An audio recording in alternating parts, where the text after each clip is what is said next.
everyone, I'm Simon Boxall in for Donna Bush with your CIG TV news brief on this Wednesday. Thanks for being here. We begin with news relating to Deputy Governor, the Honourable Frans Manderson, head of the Cayman Islands Civil Service. We can confirm that Mr. Manderson successfully underwent an emergency medical procedure on Wednesday morning and is now recuperating. We ask for the public's cooperation in respecting the privacy of his family at this time. Past seafarers, whether alive or deceased, who served the Cayman Islands are being honored across the Cayman Islands. The series of events started in East End on Tuesday evening, and as Alfonso Wright, executive chairman of Celebrate Cayman, explains, the honorees were not able to be recognized in 2021 because of the COVID-19 pandemic. Meantime, Acting Minister Isaac Rankin reaffirms the importance of recognizing our seamen. We have a very lively crowd here, and it's a jovial gathering. We've had many of the individuals who actually went to sea were here to receive their award in person this evening. But sadly, there is still quite a few on our list who have passed on, and representatives from their families will be collecting those. This is something that should have been done from years ago.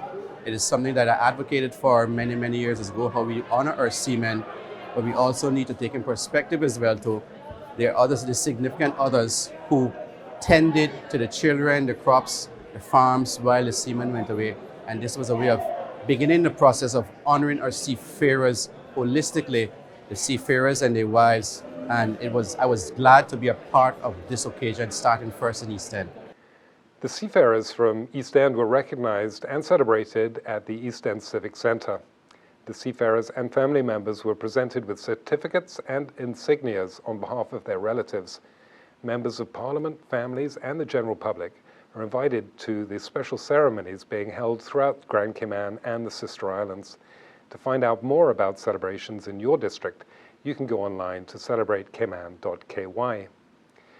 Tourism Minister, the Honourable Kenneth Bryan, recently attended the 3-day Caribbean Hotel and Investment Conference and Operations Summit in the Dominican Republic.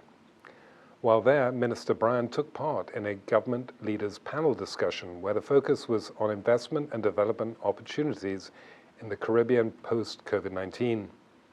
Minister Bryan said, and I quote, "Attending the conference provided the opportunity to highlight the Cayman Islands' many attributes as one of the best locations in the Caribbean for investors to consider for new developments in tourism," end quote. The conference is one of the leading hospitality conferences in the Caribbean, typically attracting more than 300 regional and international investors and operators, as well as leading decision makers. The Ministry of Education invites all eligible Caymanians to submit applications for Education Council Overseas Scholarships for the 2023-2024 academic year. The application period opened on Tuesday this week and closes at 11:59 p.m. on Tuesday, 31st of January 2023.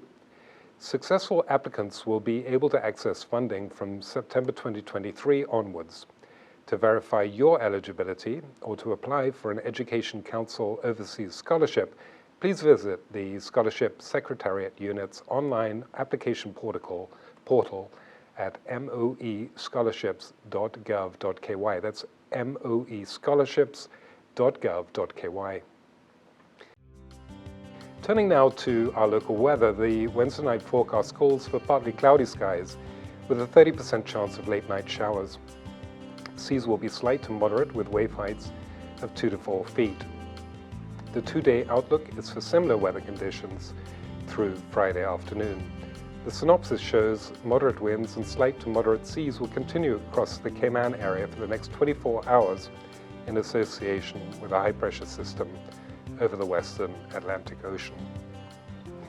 For more information on local weather conditions, go online to Cayman Islands National Weather Service's Facebook page or on weather.gov.ky. And that's it for today's news brief here on CIG Television.